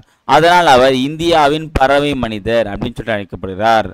பறவைகள் குறித்து பல நூல்களை எழுதியுள்ளார். தன் வாழ்க்கை வரலாற்று நூலுக்கு சிட்டுக்குருவியின் வீழ்ச்சி, த ஃபால் ஆஃப் ஸ்பேரோ என பெயரிட்டுள்ளார். பாருங்க, தன்னுடைய வாழ்க்கை வரலாற்று நூலில் என்ன பேர் கொண்டு எழுதியிருக்காரு, சிட்டுக்குருவியின் வீழ்ச்சி அப்படின்னு சொல்லி எழுதியிருக்காரு. இது கேட்கலாம். சிட்டுக்குருவின் வீழ்ச்சி என்ற நூலின் ஆசிரியர் அப்படின்னா டாக்டர் சலீம் அலி. ஓகேவா, இந்தியாவின் பறவை மனிதன் சொல்லிட்டு அவர் தான் வைக்கிறாங்க. அதே மாதிரி காக்கை குருவி எங்கள் சாதி என்று பாரதியார் பாடியிருக்காரு. சரி, அதே மாதிரி சமைப்பதற்கு அவங்க பொண்டாட்டி வந்து பார்த்தீங்கன்னா சிறிதளவு அரிசியும் முற்றத்தில் இருந்த சிட்டுக்குருவிகளுக்கு மகிழும் போட்டுவிட்டு பட்டினியாய் இருந்திருக்காரு. சமைக்கிறதுக்கு என்ன பண்ணுவாங்கன்னா அவங்க மனைவி என்ன பண்ணியிருப்பாங்க, கொஞ்சம் வந்து தானியங்கள் வச்சுருப்பாங்க. அதே நம்மளால் என்ன பண்ணுறாரு, பறவைகளுக்கு வந்து போட்டு வந்துடுவார். சரிங்களா, ஏன்னா போட்டு அங்கே இருந்த திட்டு வேண்டதுனால கிளம்பி வந்துடுவார். சரியா, அடுத்தது மனிதன் இல்லாத உலகில் பறவைகள் வாழ முடியும், பறவைகள் இல்லாத உலகில் மனிதன் வாழ முடியாது. சரியா, மனுஷனே இல்லைனாலும் பறவைகள் எல்லாமே வாழும். ஆமாம், உண்மைதான். மனுஷன் இல்லைன்னா பறவைகள் ஜாலியாக தான் இருக்கும். ஓகேவா, ஆனால் பறவைகள் இல்லாத உலகத்தில் மனுஷன் வந்து வாழ முடியாது. சரிங்களா, ஓகே, அதான் சொல்கிறாங்க. கொக்கு போன்ற ஐட்டத்தை வந்து நம்மளால் சாப்பிட முடியாதுன்னு சொல்கிறாங்க பொழுது. ஓகேவா, அடுத்தது இப்படி சொன்னது யாருன்னா சலீம் அலி. இந்த வாக்கியத்தை சொன்னது யாரு, முனைவர் சலீம் அலி. அடுத்தது இந்த ஆர்டிகால ரொம்ப முக்கியமானது. உலகிலேயே நெடுந்தொலைவு, அதாவது 22,000 கிலோமீட்டர் வந்து பயணம் செய்யக்கூடிய பறவை வந்து பார்த்தீங்கன்னா ஆர்டிகாலா. எவ்வளோ, 22,000 கிலோமீட்டர். சரி, அதே மாதிரி பறவை பற்றிய படிப்பு வந்து ஆர்னித்தாலஜி. இது கேட்பாங்க, பறவையை பற்றிய படிப்பு வந்து ஆர்னித்தாலஜி. உலக சிட்டுக்குருவி நாள் மார்ச் 20. இதுவுமே டிஎன்பிஎஸ்சி கேட்டிருக்காங்க. இது டிஎன்பிஎஸ்சி கேட்ட கொஸ்டின். உலக சிட்டுக்குருவி நாள் வந்து பார்த்தீங்கன்னா மார்ச் 20. சரிங்களா, இதோட இந்த பாடம் முடிஞ்சுது. ஸோ இந்த பாடத்தில் வந்து பார்த்தீங்கன்னா இந்த ஆர்டிகாலா, இந்த பறவை படிப்பு, சிட்டுக்குருவி நாள், அடுத்து வந்து பார்த்தீங்கன்னா காக்கைக்குருவி எங்கள் ஜாதி, அப்புறம் முனைவர் சலீம் அலி, அப்புறம் வந்து பார்த்தீங்க அப்படின்னா வலசை போதல், இந்த சத்தியமூர்த்தி புலவர் நாராயண தென்திசை குமரி ஆடி இந்த ஒரு லைனு, அப்புறம் வந்து பார்த்தீங்க அப்படின்னா இந்த தெரிந்து கொள்ளும் இந்த பாட்டு, அடுத்து பார்த்தீங்கன்னா வலசை போதல். ஓகேவா, அந்த வலசை போக காரணமானது, ஏன் வலசை போகுது, எப்படி வலசை போகுது, அடுத்து பார்த்தீங்க அப்படின்னா வலசை போகும் ஏற்படக்கூடிய மாற்றங்கள். இந்த அளவுக்கு மட்டும் படித்தா போதும், வேறு எதுவும் டீப்பாக படிக்க வேண்டாம். ஓகேங்களா, சரி. புக் பேக் பார்க்கும்போது தட்ப வெப்பம் என்ற சொல்லை வந்து எப்படி பிரிக்கலாம் அப்படின்னா தட்பம் கூட்டல் வெப்பம். வேதி உரங்கள் வந்து பார்த்தீங்கன்னா வேதி கூட்டல் உரங்கள். தரை கூட்டல் இறங்கும் அப்படின்னா தரை இறங்கும். அவ்வளோதான். அடுத்து வழி கூட்டல் வழித்தடம் இத்து வரும், வழித்தடம் இத்து வரும். சிட்டுக்குருவி வாழ முடியாத பகுதி வந்து துருவ பகுதியில் வாழ முடியாது. இமயமலையில் கூட பார்த்தீங்கன்னா வாழணும்னு பார்த்துருந்தோம், துருவ பகுதியில் தான் வாழாதுன்னு பார்த்துருந்தோம். ஓகேவா, மிக நீண்ட தொலைவு பறக்கக்கூடிய பறவை வந்து பார்த்தீங்கன்னா ஆர்டிகாலா. சரியா, பறவைகள் வலசை போதல் பற்றிய பாடிய தமிழ் புலவர் வந்து பார்த்தீங்கன்னா யார், சத்தியமூர்த்தி புலவர். பறவைகள் இடம்பெயர்வதற்கு டேஷ் என்ற பெயர்னா வலசை போதல். இந்தியாவின் பறவை மனிதர் வந்து யார், முனைவர் சலீம் அலி. பறவைகள் வலசை போக காரணங்களில் ஒன்று, ஓகே, என்னது, உணவை தேடி போகும், அப்புறம் வந்து பார்த்தா இருப்பிடத்தை தேடி போகும், அதே மாதிரி வந்து பார்த்தா இனப்பெருக்கத்துக்காக போகும், அப்படி இல்லை அப்படின்னா தட்பவெப்பநிலையை வந்து மாற்றத்தை சமாளிப்பதற்காக போகும். அவ்வளோதான். அடுத்து நான் பார்க்க போகிறது விரிவானத்தில் வந்து கிழவனும் கடலும். இது ரொம்ப ஒரு முக்கியமான ஒரு பாடலாம் சொல்ல முடியாது, ரொம்ப சும்மா ஒரு கிளான்ஸ் மட்டும் பார்த்துங்க. கிழவனும் கடலும் அப்படின்னா இந்த ஒரு லைன் மட்டும், இந்த ஒரு பாக்ஸ் மட்டும் படித்தா போதும், வேறு இதில் படிக்க வேண்டாம். கிழவனும் கடலும், த old man and the C என்னும் ஆங்கில புதினம். இது என்ன லாங்குவேஜ், ஆங்கில புதினம். தமிழில் மொழிபெயர்க்கப்பட்டு நமக்கு வந்து கொடுத்துருக்காங்க. இந்நூல் வந்து 1954ஆம் ஆண்டு நோபல் பரிசு பெற்றது. இது இந்த old man and the C அப்படின்ற ஒரு நூல் வந்து பார்த்தீங்கன்னா 1954 நோபல் பரிசு கொடுத்துருக்காங்க. யார் வாங்கினாங்க அப்படின்னு பார்த்தீங்க அப்படின்னா எர்னஸ்ட் ஹெமிங்வே.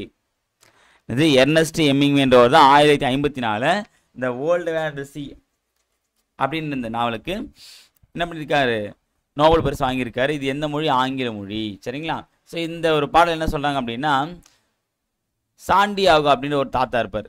ஓகேவா, மனோலின் அப்படின்னு ஒரு பையன் இருப்பான். இவங்க 2 பேர் தான் மீன் பிடிக்க போவாங்க. கிட்டத்தட்ட ஒரு 84 நாள் மீன் பிடிக்க போவார். மீன் எதுவுமே சிக்காது. ஒரு 40 நாள்லேயே இந்த பையன் வந்து தாத்தா அவங்க கூட வந்த வேலைக்காவது எந்த மீனையும் பிடிக்க முடியல, நானாக பண்ணுறேன், நான் வேறு இடத்துக்கு போகிறேன் அப்படின்னு சொல்லிட்டு எங்கள் அப்பா வேறு இடத்துக்கு போக சொல்லிட்டான்னு சொன்ன பண்ணா வேறு இடத்துல மீன் பிடித்து போயிடுவான். இந்த தாத்தா என்ன பண்ணால் சரி முயற்சிக்க விடாமல் அதுக்கப்புறம் அவன் போனதுக்கப்புறம் மீன் பிடிப்பார். அப்புறம் 85வது நாள் மீன் பிடிக்க இறங்குவார். போயிட்டே இருப்பார். ரொம்ப விரக்தியில் வந்து பார்த்தீங்கன்னா மீனுக்கு எதனா ஒன்று சிக்குமா அப்படின்னு சொல்லிட்டு பார்ப்பார். கரெக்டாக அதுக்கேற்ற மாதிரி ஒரு மீன் வந்து சிக்கணும், பெரிய மீன். நல்லா கஷ்டப்பட்டு அந்த மீனை வந்து பிடிப்பார். பிடிச்சி வந்து என்ன பண்ணுவாருன்னா அவ்வளோ பெரிய மீனை வந்து பார்த்தீங்கன்னா ஒரு படகுல வைக்க முடியாது. அப்போ என்ன பண்ணால் அதை இழுத்து வந்து சைடில் கட்டி விட்றாரு. ஓகேவா, சைடில் வந்து பார்த்தீங்கன்னா அதை குத்தி இந்த சைடில் கட்டாருங்களா, இதுமாதிரி கட்டிடுவார். கட்டிட்டு வந்து பார்த்தீங்கன்னா நிறைய மீன்கள் வந்து இந்த கட்டப்பட்ட மீனை வந்து சாப்பிட்டு அந்த மீனை வந்து சுத்தமாக இல்லாமல் வந்து பண்ணி விட்டோம். கரை ஒதுங்கும்போது பார்த்தீங்கன்னா அந்த மீனோட தலையும் வெறும் எலும்பு கூடு மட்டும் தான் இருக்கும். ரொம்ப ஃபீல் பண்ணுவார். என்னடா அது, அதாவது இவ்வளோ பெரிய மீன் வந்து நம்ம பிடிச்சிருக்கோம், ஆனால் வந்து அந்த மீன் வந்து வெறும் எலும்பு தான் இருக்கு. ஓகே, நம்ம பட்ட கஷ்டமெல்லாம் வேஸ்ட்டாக போயிடுச்சு அப்படின்னு சொல்லிட்டு யோசிப்பார். ரொம்ப ஃபீலிங்கில் உட்காருப்பார். ஸோ அந்த பையன் என்ன தான் வந்து வேறு இடத்து வேலைக்கு போனாலும் வேலை முடிச்சோடனே டெய்லியும் வந்து இந்த சாண்டியோன்ற தாத்தா வந்து பார்த்துட்டு தான் போவான். தாத்தா இன்றைக்கி ஓகே நீ ஒரு மீன் பிடிச்சான்னு சொல்லிட்டு கேட்கும்போது அந்த மீனை பார்த்துட்டு வந்து பலே சூப்பர் தாத்தா, நீ ஒரு மீனை பிடிச்சிட்டியே, இவ்வளோ பெரிய மீனை பிடிச்சிருக்கு, உண்மையிலேயே நீ திறமைசாலி தான் அப்படின்னு சொல்லுவார். பிடிச்சி என்ன பிரயோஜனம், அது வந்து பார்த்தீங்கன்னா வெறும் எலும்பு தானே இருக்குது, இது பிடிச்சி வந்து பிரயோஜனம் எதுவுமே இல்லையே அப்படின்னு சொல்லுவார். அப்போ வந்து இந்த பையன் வந்து அந்த தாத்தாவுக்கு சொல்லுவான், என்ன தாத்தா எப்படி சொல்கிற, இத்தனை நாள் கிட்டத்தட்ட 84 நாள் நீ மீன் பிடிக்க போயிருக்க, அப்போலாம் ஒரு மீன் கூட பிடிக்கல, ஆனால் இப்போ இவ்வளோ பெரிய மீனை வந்து பிடிச்சிருக்க, மீன் இல்லைனா என்ன, மீன் பிடிச்சுன்ற ஒரு நம்பிக்கை உனக்கு கொடுத்துருக்கல, அப்போ அடுத்தடுத்த வாட்டி நீ கண்டிப்பாக வந்து மீன் பிடிப்ப, இதுக்கப்புறம் நான் உன் கூட தான் மீன் பிடிக்க வருவேன் அப்படின்னு சொல்லிட்டு அந்த பையன் என்ன அதுக்கப்புறம் வந்து அவர் கூட மீன் பிடிக்க போயிடுவான். ஸோ அவ்வளோதான் வந்து இதில் கொடுத்துருக்காங்க. இதுதான் வந்து பார்த்தீங்கன்னா த old man and the C. ஓகேவா, சரி ஓகே, இதான் இதில் சொல்லக்கூடிய கதை, வேறு எதுவும் இல்லை முக்கியமானது இல்லை. அடுத்து பார்த்தீங்கன்னா முதலெழுத்தும் சார்பெழுத்தும். ஸோ முதலெழுத்தும் சார்பெழுத்தும் அப்படின்னு பார்த்தீங்க அப்படின்னா முதலெழுத்து மொத்தம் 30 எழுத்து, அந்த 30 எழுத்து சார்ந்து தோன்றக்கூடிய எழுத்துக்கள் தான் சார்பு எழுத்துக்கள். இப்போ முதலெழுத்து மொத்தம் வந்து என்னென்னா எத்தனை சொல்லுவாங்க அப்படின்னா 30 எழுத்துக்கள். ஓகே, இது உயிரெழுத்து 12, மெய் எழுத்து 18, அப்போ 12 + 18 சேர்த்து அப்படின்னா 30. இந்த 30 எழுத்துக்கள் தான் முதலெழுத்துக்கள். ஓகேவா, சார்பு எழுத்துக்கள்னா என்னென்னா அந்த 30 முதலெழுத்துக்கு பார்த்தீங்கன்னா அதை சார்ந்து தோன்றக்கூடிய எழுத்துக்கள் தான் சார்பு எழுத்துக்கள். அதை பேஸ் பண்ணி தான் இருக்கும். என்னென்னு பார்த்தீங்க அப்படின்னா உயிர்மை, ஆயுதம், உயிரிழப்படை, ஒற்றலைப்படை, குற்றியலுகரம், கூற்றியலுகரம், ஐகார குறுக்கம், அவுகார குறுக்கம், ஐகார குறுக்கம், அவுகார குறுக்கம், மகர குறுக்கம், ஆயுத குறுக்கம். சரிங்களா, இதான் வந்து அந்த 10 சார்பு எழுத்துக்கள். ஓகேவா, இது எல்லாமே என்னது அந்த 30 எழுத்து சார்ந்து தான் தோன்றும். இப்போ எக்ஸாம்பிள் உயிர்மை நான் எடுத்துக்கிறேன். உயிர்மைன்ற எழுத்து பார்த்தீங்கன்னா உயிரெழுத்தும் மெய் எழுத்தும் சேர்ந்து உருவாவது தான் உயிர்மை எழுத்து. ஓகேங்களா, ஸோ இதே மாதிரி தான் எல்லா எழுத்துமே அந்த 30 எழுத்தை சார்ந்து தான், அதை பேஸ் பண்ணி தான் உருவாகும். இதில் உயிர்மை எழுத்து பார்த்தீங்கன்னா மெய் எழுத்துக்களும் உயிரெழுத்துக்களும் ஒன்றுன்னு ஒன்று சேர்வதால் உயிர்மை எழுத்துக்கள் உருவாகின்றன. உயிர்மை எழுத்தின் ஒளி வடிவம் மெய்யும் உயிரும் சேர்ந்ததாக இருக்கும். ஒளி வடிவம் எப்படி இருக்கும், உயிரெழுத்தும் இருக்கும், மெய் எழுத்தும் சேர்ந்து உருவாகும். வரி வடிவம் மெய் எழுத்தை ஒத்திருக்கும். ஓகேவா, இப்போ எக்ஸாம்பிள் கா அப்படின்னு பார்த்தீங்கன்னா இக்கு கூட்டல் ஆ. ஒளி பார்த்தீங்கன்னா உயிரெழுத்துடைய ஒளியும் இருக்கும், மெய் எழுத்துடைய ஒளியும் இருக்கும். ஆனால் வரி வடிவம் பார்த்தீங்க அப்படின்னா அதில் வந்து பார்த்தீங்க அப்படின்னா மெய் எழுத்து தான் இருக்கும். சரி, மெய் எழுத்து தான் ஒத்துருக்கும். இங்கே பாருங்கள் இக்குன்றதோடு தான் பேஸ் பண்ணியிருக்கு, ஆனால் காண்ற மாதிரி இல்லை. சரி, அப்போ வந்து வடிவம் எப்படி இருக்கும், உயிரெழுத்தை பேஸ் பண்ணி தான் வடிவமானது காணப்படும். அதான் சொல்கிறாங்க. அடுத்தது முதல் எழுத்துக்களை சார்ந்து வருவதால் இவை சார்பு எழுத்து வகையில் ஒன்றுன்னு சொல்கிறாங்க. அடுத்தது ஆயுத எழுத்தம்.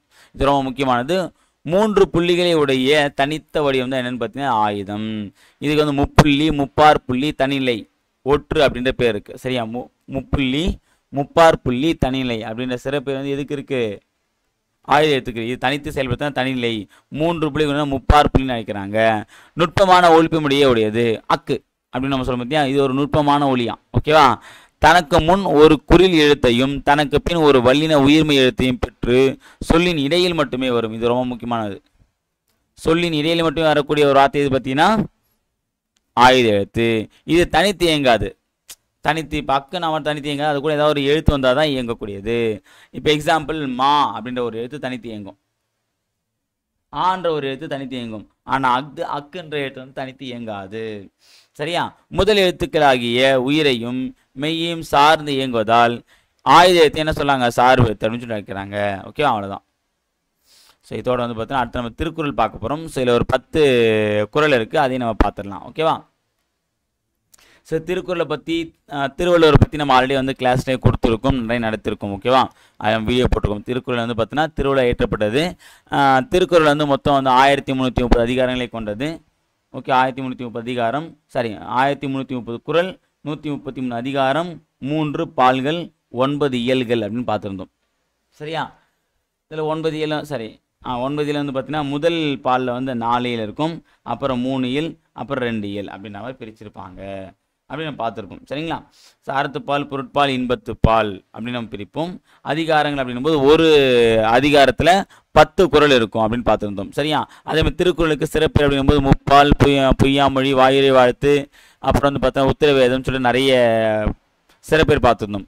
அதேமாதிரி வள்ளுவருக்கு அப்படிங்கும்போது பார்த்தீங்க அப்படின்னா சென்னா போதார், அப்புறம் பொய்யில் புலவர், பெருநாவலர், ஓகேவா. ஸோ இந்த மாதிரி அவருக்கான சில பேர் பார்த்துருந்தோம். ஓகேவா. அடுத்தது இப்போ நம்ம வந்து இந்த 10 குறளை வந்து பார்க்கலாம்.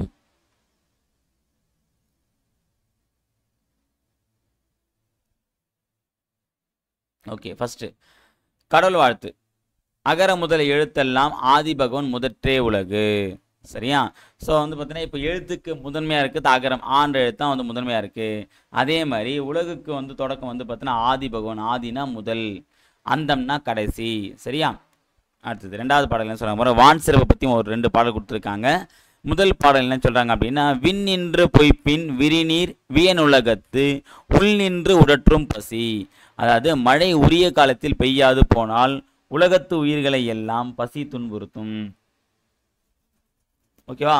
இப்போ கரெக்டாக மழை பெய்ய வேண்டிய நேரத்தில் பெய்யணும். அப்படி பெய்ஞ்சிச்சுன்னு வச்சிங்களேன், எந்த விதமான பாதிப்பு யாருக்குமே இல்லை, எந்த உயிரினத்துக்கும் இல்லை. ஏன்னா நீரின்றி அமையாத உலகுன்னு சொல்லிட்டு வந்து பார்த்தீங்கன்னா ஆல்ரெடி அதையும் வள்ளுவன் தான் சொல்லியிருக்காரு. இதில் வந்து பார்த்தீங்கன்னா விண்ணின்று பொய்ப்பின், விண்ணில் கூடிய அந்த மேகமானது பொய்த்து போச்சுன்னா விரிநீர் வியனுலகத்து உள் நின்று உடற்றும் பசி.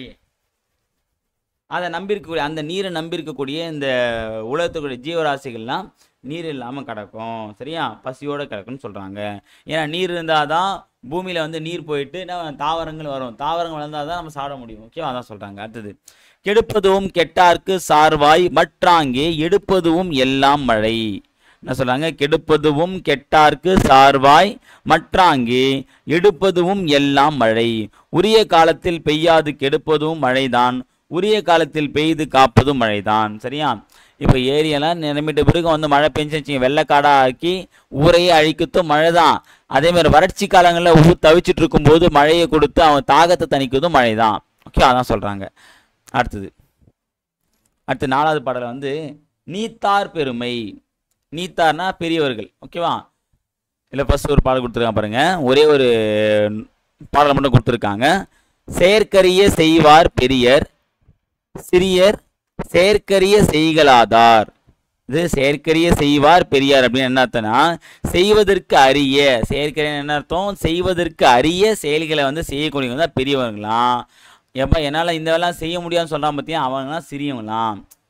ஓகே. செய்வதற்கு அரிய வேலை, சும்மா ஈஸியாக இருக்கக்கூடிய வேலையை மட்டும் செஞ்சால் அவன் வந்து பெரிய ஆள் கிடையாது. ஓகேவா. செய்வதற்கு அரிய ரொம்ப கஷ்டமான வேலையை செய்கிறான் பாருங்க, அவன் தான் வந்து பார்த்தீங்கன்னா பெரியவங்க. எப்போ இந்த வேலை என்னால் செய்ய முடியாதுன்னு சொல்லிட்டு வந்து சப்பை கட்டு கட்டி வந்து ஏமாத்திட்டு போகிறாங்க பார்த்தீங்கன்னா, அவங்களாம் சிறியவங்க அப்படின்னு சொல்லி சொல்கிறாங்க. ஓகே. அடுத்தது மக்கட்பேர், அதை பற்றி வந்து ஒரு 2 குறள் கொடுத்துருக்கேன். முதல் குறள் பார்க்கும். தம்மின் தம்மக்கள் அறிவுடைமை மாநிலத்து மண்ணுயிர்க்கு எல்லாம் இனிது. இது தம்மின் தம்மக்கள் அறிவுடைமை மாநிலத்து மண்ணுயிர்க்கு எல்லாம் இனிது. இதில் என்ன சொல்கிறாங்க அப்படின்னா, தம்மை விட தம் பிள்ளைகள் அறிவுடையோர் என்றால் மக்களுக்கு அதுதான் மகிழ்ச்சி. சரியா. தன்னை விட இப்போ ஒரு அப்பா இருக்கார் அப்படின்னா தான் பையன் வந்து அறிவாளியாக இருக்கான் அப்படின்னா எந்த ஒரு அப்பா என்ன பண்ண மாட்டாச்சே, நம்ம பையன் நம்மளோட அறிவாளியாக இருக்குன்னு சொல்லிட்டு பொறாமப்பட மாட்டார். ஓகேவா. என்ன பண்ண சந்தோஷம் தான் படுவார். ஏன் அப்படின்னா என் பையன் என்னோட அறிவாளியாக இருக்கான் அப்படின்னா அது எனக்கு தான் பெருமை. ஸோ தம் மக்கள் வந்து தன்னை விட அறிவாளியாக சிந்தனையாளராக இருந்தாங்க அப்படின்னா அது அந்த பெற்றோருக்கு தான் பெருமன்றத்தை குறிப்பிட்டாரு. சரியா. அடுத்து இந்த பாடலை பாருங்க. ஈன்ற பொழுதின் பெரிதுவக்கும் தன் மகனை சான்றோன் என கேட்ட தாய். ஓகேவா. அது ஈன்ற பொழுதின் பெரிதுவக்கும், ஒரு பையனை பெற்றெடுக்கும் போது ஒரு தாய் அடைந்த சந்தோஷத்தை விட அந்த பையனை எல்லாரும் ஓகே சான்றோன், அதாவது நல்லவன் இல்லைன்னு பார்த்தீங்க அப்படின்னா அவனை வந்து அவனுடைய புகழை வந்து கேட்பாங்க பார்த்தீங்களா. அப்போ அந்த புகழை வந்து கேட்கும்போது அடையக்கூடிய சந்தோஷம்தான் அவனை பெற்றெடுக்கும் போது அடைஞ்ச சந்தோஷத்தை விட பெரிய சந்தோஷமாக இருக்குன்றது சொல்கிறாங்க. ஓகேவா. அதான். அடுத்து அன்புடைமை அப்படின்ற அதிகாரத்தில் மொத்தம் ஒரு 2 பாடல் கொடுத்துருக்காங்க, 2 திருக்குறள். அதில் ஃபஸ்ட்டு பார்க்கலாம். அன்பிலார் எல்லாம் தமக்குரியர் அன்புடையார் என்பும் உரியர் பிறர்க்கு. சரியா. இவன் திருக்குறள் படிக்கும்போது முதல் 3 வரியை படிச்சிருங்க. சரி, முதல் 3 வார்த்தை, அதுக்கப்புறம் தனியாக ஒரு வார்த்தை, அதுக்கப்புறம் கேட்கக்கூடிய 3 வார்த்தையை சேர்த்து படிங்க. இப்போ பாருங்க, அன்பிலார் எல்லாம் தமக்குரியர் ஒரு ஸ்டாப்பு, அடுத்தது அன்புடையார் ஒரு ஸ்டாப்பு, அடுத்தது பாருங்க என்பும் உரியர் பிறருக்கு. இதான் படிக்கக்கூடிய விதம். அன்பிலார் எல்லாம் தமக்குரியர் அன்புடையார் என்பும் உரியர் பிறர்க்கு. இப்படி படிச்சா நமக்கு ஈஸியா மனப்பாடம் ஆயிடும். அன்பு இல்லாதவர் எல்லா பொருளும் எனக்கே என்பார், அன்பு உடையவர் தம் உடம்பும் பிறர்க்கே என்பார். ஓகே, என்ன சொல்றாங்க அப்படின்னா, அன்பே இல்லாத என்ன பண்ண அப்படின்னா, இருக்கிற எல்லா பொருளும் எனக்கான பொருள், எல்லாமே எந்துதான் அப்படின்னு சொல்லுவான். இது அன்பு இருக்கு என்ன பண்ணுவான், தன்னுடைய உயிரை கூட மற்றவங்களுக்கு கொடுப்பான். இந்த பாஸ் என்ற பாஸ்கரில் வந்து பார்த்தீங்க அப்படின்னா, நம்ம ஆரியா பண்ணனே கையில் காசு இருக்கும், அந்த காசு எடுத்து டேபிளில் வச்சுட்டு, மச்சான் என்கிட்ட இருக்கு எல்லாமே எனக்கு தாண்டா, உனக்கு தாண்டா, எடுத்துக்கோ எடுத்துக்கோ, ஏன்டா எடுத்துக்கோ என் உயிர் எடுத்துட்டு இருக்குன்னு கேட்பேன் பார்த்தீங்களா, அதே மாதிரி தான். சரியா, இப்போ நான் காலங்கத்தை கிளாஸ் எடுத்து உங்கள் உயிர் எடுக்கலாம் அந்த மாதிரி. அடுத்தது 8வது பாடல். அன்பின் வழியது உயிர்நிலை அக்திலார்க்கு என்புதோல் போர்த்த உடம்பு. வந்து அன்பின் வழியது உயிர்நிலை அக்திலார்க்கு என்புதோல் போர்த்த உடம்பு. அன்பு இருப்பது தான் உயிருள்ள உடல், அன்பு இல்லாதது வெறும் எலும்பும் தோலும் தான். என்ன சொல்றாங்க அப்படின்னா, ஒருத்தனுடைய மனசு ஒருத்தனுடைய உடம்புல வந்து பார்த்தீங்கன்னா நெஞ்சுக்குள்ளே கண்டிப்பாக அன்பு என்பது இருக்கணும். ஓகே, அந்த அன்பு இல்லை அப்படின்னா வெறும் எலும்பும் சதையும் கொண்ட ஒரு ஒரு ஒரு உயிரினமாக தான் நம்ம இருப்பே தவிர ஒரு மனுஷனாக இருக்க மாட்டேன்றதை குறிப்பிட்றாரு. அடுத்தது கடைசி 2 பாடலில் வந்து இனியவை கூறல் அப்படின்ற ஒரு டாப்பிக்கில் சொல்கிறாங்க. இனியவை நல்ல விஷயத்த சொல்லுங்க அப்படின்றத சொல்கிறாம 2 குறள் அமைஞ்சிருக்கு. அதில் முதல் குறள் பார்க்கலாம். பணிவுடையான் இன்சொலான் ஆதல் ஒருவர்க்கு அணியல்ல மற்ற பிற. அது பணிவுடையான் இன்சொலான் ஆதல் ஒருவர்க்கு அணியல்ல மற்ற பிற. பணிவும் இன்சொல்லுமே ஒருவருக்கு மிகச்சிறந்த அணி. இதை கேட்கலாம். இப்போது திருக்குறள் வந்து டிஃப்ரெண்ட்டான கொஸ்டின் கேட்குற வாய்ப்பு நிறைய இருக்குது. அதாவது ஒரு குறளை கொடுத்துட்டு ஓகே ஒருவருக்கு மிகச்சிறந்த அணியாக விளங்குவது எது, இப்போ இதே குறளை கூட கொடுத்துட்டு என்ன பண்ணுவாங்க, இக்குறளில் மிகச்சிறந்த அணியாக திருவள்ளுவர் குறிப்பிடுவது எது, பணிவும் இன்சொல்லும். அவ்வளோதான். ஸோ இந்த மாதிரி வினாக்கள் கேட்பாங்க. அப்போ படிக்கும்போது என்ன பண்ணுறீங்க, இதையுமே சேர்த்து படிச்சுடுவாங்க. ஓகேவா. அடுத்தது பணிவும், ஒருத்தன் வந்து பணிவாக இருக்கணும், அதே மாதிரி இனிய சொற்களை பேசலாம்னு வச்சுங்களேன், அதுதான் ஒருவருக்கு மிகச்சிறந்த அணியாக இருக்கும். அணினது அழகாக இருக்கும் அப்படின்னு சொல்லிட்டு குறிப்பிடுறாங்க. அடுத்து 10வது குறள். இனிய உளவாக இன்னாத கூறல் கனி இருப்ப காய் கவர்ந்தற்று. இனிய சொல் இருக்கும்போது இன்னா சொல் பேசுவது கனி இருக்கும்போது காயை உண்பதற்கு போன்றது. சரியா, நல்ல நல்ல மக்களை வந்து கஷ்டப்படுத்தாத சந்தோஷப்படுத்தக்கூடிய இனிமையான சொற்கள் இருந்தாலும் போயிட்டு நம்ம கசப்பான சொற்களை பற்றி பேசிட்டு இருந்தோம், கெட்ட வார்த்தை அடுத்த மனசை புண்படுத்துகிற வார்த்தையெல்லாம் பேசிட்டு இருந்தோம் அப்படின்னா அது எதுக்கு ஒப்பானது அப்படின்னா, ஒரு பழம் இருக்குது, அந்த பழத்தை சாப்பிடாம நம்ம காயை சாப்பிட்றேன் அப்படின்னு சொன்னோன்னு வச்சுங்களேன், நம்ம பைத்தியக்காரன்னு சொல்லுவாங்கள்ல, அந்த மாதிரியான செயல்பாடு தான்றத சொல்கிறாங்க. அதான் இனிய உளவாக இன்னாத கூறல் கனி இருப்ப காய் கவர்ந்தற்று. ஓகே, ஸோ இதெல்லாமே நம்ம ஆல்ரெடி பார்த்துட்டோம். வான்புகழ் வள்ளுவர், தெய்வ புலவர், பொய்யில் புலவர்ன்ற சிறப்பெல்லாம் யாருக்கு இருக்குது, வான்புகழ் வள்ளுவர். இது வந்து நம்ம சிறப்பு பெயரில் கொடுத்துருக்க மாட்டோம், நோட் பண்ணிங்க. சரியா, வான்புகழ் வள்ளுவர்ன்ற வார்த்தை, ஆனால் வள்ளுவர் வந்தாலே உதன்றதம் போட்டுருவோம், இருந்தாலும் நோட் பண்ணி வச்சுக்கோங்க. சரிங்களா, அதனால் அது கொடுத்துருக்க மாட்டேன். ஓகேவா. ஸோ அவ்வளோதான். மக்களுக்கு மகிழ்ச்சியை தருவது வந்து பார்த்தீங்கன்னா இது அறிவுடைய மக்கள். அடுத்து ஒருவருக்கு சிறந்த அணியாக விளங்குவது இன்சொல். ஓகே, இனிய உளவாக இன்னாத குறள் கனி இருப்ப காய் கவர்ந்தற்று. அன்பிலார் எல்லாம் தமக்குரியர் அன்புடையார் என்பும் உரியர் பிறர்க்கு. சரிங்களா. ஸோ இந்த மாதிரியான கொஸ்டின் கேட்பாங்க. ஒரு பாடலை கொடுத்துட்டு 2 வரியை மட்டும் விட்டுட்டு அந்த 2 வார்த்தை என்ன வரும்ன்றத கேட்பாங்க. அப்போ பாடலும் கண்டிப்பாக நம்ம அதை திருக்குறளையும் நம்ம கண்டிப்பாக படிக்கணும். சரிங்களா. ஓகே, ஸோ அடுத்து கடைசியாக வந்து பார்த்தீங்கன்னா இந்த மொழி ஆய்வுன்றதை எப்பயுமே ஒரு கிளான்ஸ் பாருங்கள், சும்மா வச்சு படித்து பாருங்கள். இதில் எதுனா இருக்கட்டும் இல்லாமல் இருக்கட்டும். ஓகேவா. இருந்தாலும் இந்த மொழி ஆய்வுன்ற டாப்பிக்கை கண்டிப்பாக எல்லா இயலுக்கு பின்னாடியும் இந்தமாதிரி ஒரு டாபிக் இருக்கும், அதை கண்டிப்பாக படிங்க. ஏன்னா இதுலேருந்து தான் நிறைய கொஸ்டின் இப்போ 100 கொஸ்டின் கேட்கறனால 100ல் கிட்டத்தட்ட ஒரு 30 கொஸ்டின் வந்து புக் பேக், அதுவும் இந்த மொழி ஆய்வும் படித்தாலே போடுற மாதிரி தான் இருக்குது. சரியா, அதாவது நம்ம உள்ளே போயிட்டுலாம் படிக்கணும் அவசியம், மேலோட்டமாக கேட்டிருக்காங்க. ஓகேவா, அப்போ நம்ம மேலோட்டமாக படித்தாலே இந்த கொஸ்டின் ஈஸியாக போட்ட முடியும். ஓகேவா, அப்போ கொஞ்சம் இந்த மொழி ஆய்வுன்ற டாப்பிக்கை கொஞ்சம் உற்று நோக்கி படிங்க. அதில் எது ஒன்றா இருக்கட்டும், அதை ஒரு கிளான்ஸ் பார்த்துட்டு வந்துடுங்க. பார்த்துட்டு உங்களுக்கே தோணும் இது கொஞ்சம் எக்ஸாம் பாயிண்ட் ஆஃப் இம்பார்ட்டண்ட்டாக இருக்குன்னு சொல்லிட்டு, அந்த மாதிரி இருக்குன்னா அதை எடுத்து எழுதிங்க. சரியா. அடுத்து கடைசியாக வந்து கலைச்சொல் பார்த்தீங்க அப்படின்னா இருக்கு, இது எல்லாமே ஒரு கிளான்ஸ் ப்ராக்டிஸ் பண்ணி பாருங்கள். ஏதாவது ஒரு விஷயம் உங்களுக்கு தெரியாது இருக்கும், அது சின்னதாக கூட இருக்கலாம், ஆனால் உங்களுக்கு தெரியாத விஷயம் நிறைய இருக்கும், அதை நீங்கள் பார்த்தீங்கன்னா உங்களுக்கு ஈஸியாக புரியும். இந்த இருக்குது பாருங்கள். இந்த கலைச்சொல் கடைசியத்தோடு முடிச்சிடலாம். கண்டம் அப்படின்னா கான்டினென்ட். ஓகே, கண்டம்னா இப்போ ஆசியா கண்டது ஆசியா கான்டினென்ட் சொல்லுவாங்க பார்த்தீங்கன்னா. வலசை அப்படின்னா மைக்ரேஷன். தட்பவெப்பநிலை அப்படின்னா கிளைமேட். புகலிடம் அப்படின்னா சாங்சுவரி. ஓகேவா. அடுத்தது பார்த்தீங்கன்னா வானிலை அப்படின்னா வெதர். புவியீர்ப்பு புலம் அப்படின்னா கிராவிடேஷனல் ஃபீல்டு. அவ்வளோதான். ஓகேவா. இந்த கலைச்சொல் வந்து படிங்க. கண்டிப்பாக ஒரு கலைச்சொல் டிஎன்பிஎஸ்சியில் கேட்டுறாங்க. ஓகேவா. 1 கேட்கலாம், 2 கூட கேட்கலாம். ஓகே, எது எப்படி ஒன்றா கேட்கலாம். ஆனால் கண்டிப்பாக ஒரு கொஸ்டின் கேட்குறாங்க. அதுவும் புது புக்கு இருக்கக்கூடிய 6ஆவதுலேருந்து 10ஆவது வரைக்கும் இருக்கக்கூடிய டிரான்ஸ்லேஷன் தான் கேட்குறாங்க. அதை மட்டும் தெளிவாக நீங்கள் படித்தாலே போதுமானது. சரிங்களா. ஓகே, நம்ம இந்த லைவ் கிளாஸில் வந்து 6th புக்கு ஃபஸ்ட்டு டேர்மில் இயல் 2 வந்து நம்ம வெற்றிகரமாக முடிச்சிட்டோம். ஓகேங்களா. அடுத்த லைவ் கிளாஸில் 3rd பார்ட், அதாவது 3வது இயலை பற்றி நம்ம ஒரு கிளாரிஃபிகேஷன் வந்து கொடுக்கலாம். சரியா. ஸோ இந்த வீடியோ அந்த லைவ் கிளாஸ் அட்டன் பண்ணுறதோட மட்டும் விட்டுறாதீங்க. அட்டன் பண்ணிட்டு இன்றைக்கே ஒரு கிளான்ஸ் நீங்கள் படிச்சிட்டிங்க அப்படின்னா ரொம்ப ஈஸியாக இருக்கும். நாளைக்கு படிக்கும்போது இதை ஒரு கிளான்ஸ் வந்து ஒரு ரீகால் பண்ணிட்டு படிங்க. சரிங்களா. இந்த நிறைய விஷயம் உங்களுக்கு வந்து தெரியாத விஷயம் வந்து தெரிஞ்சிட்டு இருக்கலாம். அதேமாதிரி வந்து பார்த்திங்க அப்படின்னா நீங்கள் ஒரு ஆங்கிளை புரிஞ்சிருப்பீங்க. இப்போ நான் பார்க்கும்போது வேற ஒரு ஆங்கிளை புரிஞ்சிக்கும் போது ஈஸியாக இருக்கும். சரிங்களா. அப்போ படிக்கும்போது வந்து வசதியாக இருக்கும்.